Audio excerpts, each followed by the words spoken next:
안녕하세요. 이번에는 엔비디아에 대해서 찾아봤습니다. 엔비디아는 GPU를 만드는 회사인데 예전에 컴퓨터를 조립해 보신 분이라면 컴퓨터 조립 시에 들어가던 저가형 그래픽 카드를 만들었던 회사로 기억하고 계신 분들이 많을 겁니다. 10여 년이 넘는 기간 동안 기술의 발전에 따라 엔비디아는 엄청난 성장을 보여왔고 사진에 보듯이 자율주행, AI, 데이터 센터 등 4차 산업의 핵심 회사로 거듭나고 있고 강한 성장성이 예상되는 업체입니다.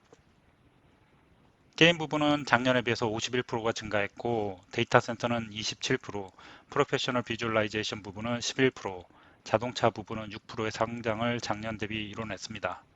코비드 이후 세상의 디지털화는 가속화되었고 데이터의 중요성은 더 중요해지고 친환경 추세에 따른 자동차 부분의 매출도 10년 뒤에는 전체 매출의 3분의 1가량으로 증가하지 않을까 기대하고 있습니다. 엔비디아라는 주식에 대해서 설명하기 전에 먼저 레이트레이싱이란 기술을 통해서 기술이 진보된 RTX라는 시리즈로 만들어진 그래픽을 감상하겠습니다.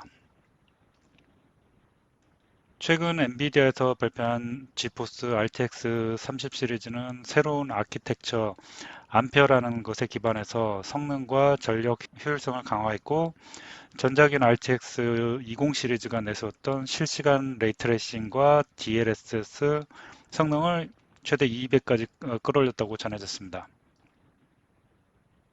이 말을 알아듣기 위해서는 먼저 렌더링, 레이트레이싱, 아키텍처, DLSS 이것에 대해서 천천히 알아보겠습니다. RTX를 설명하기 위해서 렌더링이란 것에서부터 설명해 보겠습니다.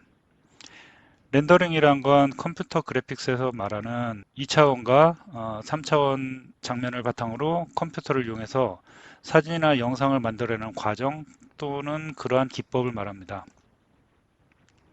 보통 3D 렌더링이나 3D 이미지, 영상 이런 것과 관련이 있으면 기술적 발전도 보통 이곳에서 이루어진다고 합니다.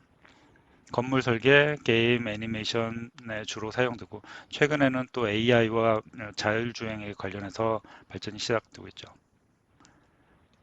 엄밀히 나누면 3D 형상 과정은 모델링과 렌더링 과정으로 나뉜다고 볼 수 있습니다. 모델링이 기본적인 골격을 만드는 과정이라고 하면 렌더링은 그 골격의 표면을 처리하는 과정이라고 할 수 있죠. 그 렌더링 과정 중에 중요한 부분 중에 하나는 빛이 연속적인 반사를 하고 그러한 빛을 눈으로 볼 수 있다는 겁니다.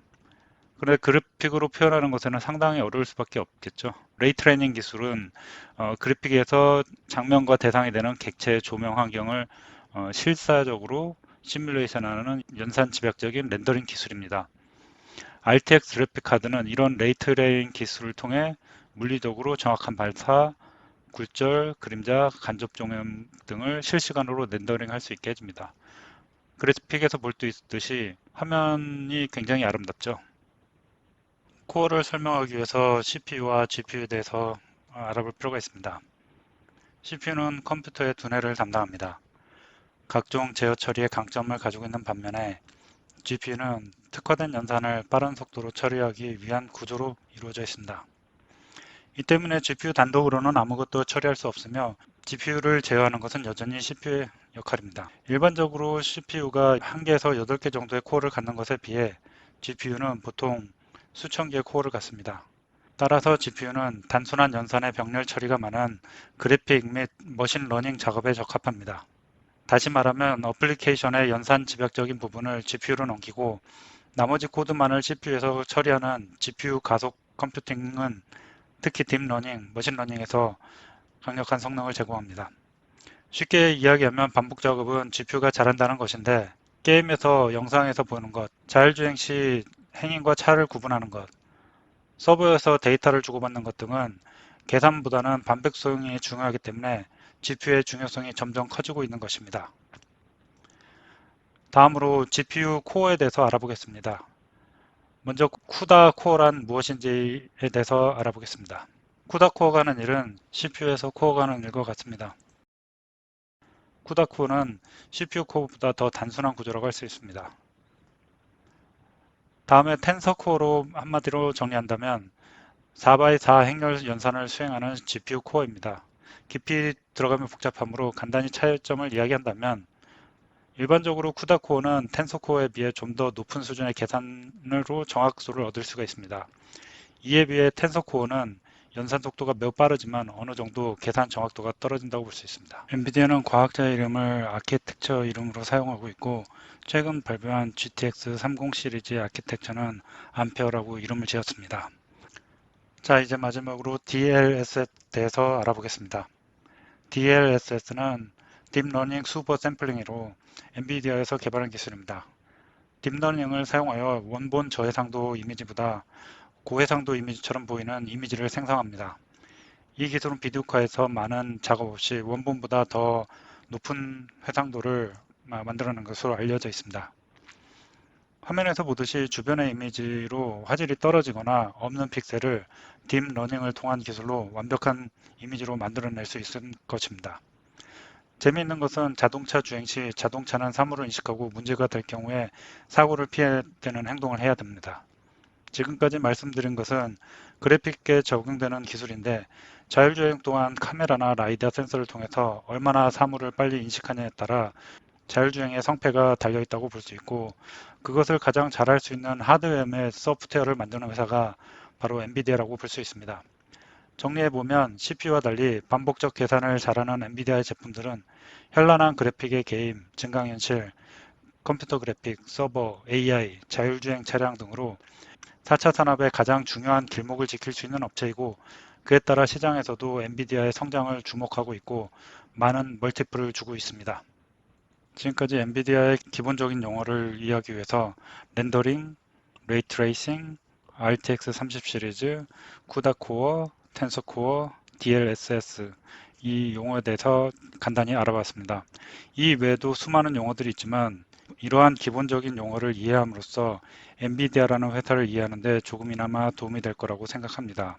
주식 트렌드를 보면 최근 5년간 40배가 넘는 꾸준한 상승을 보였음을 알 수 있습니다.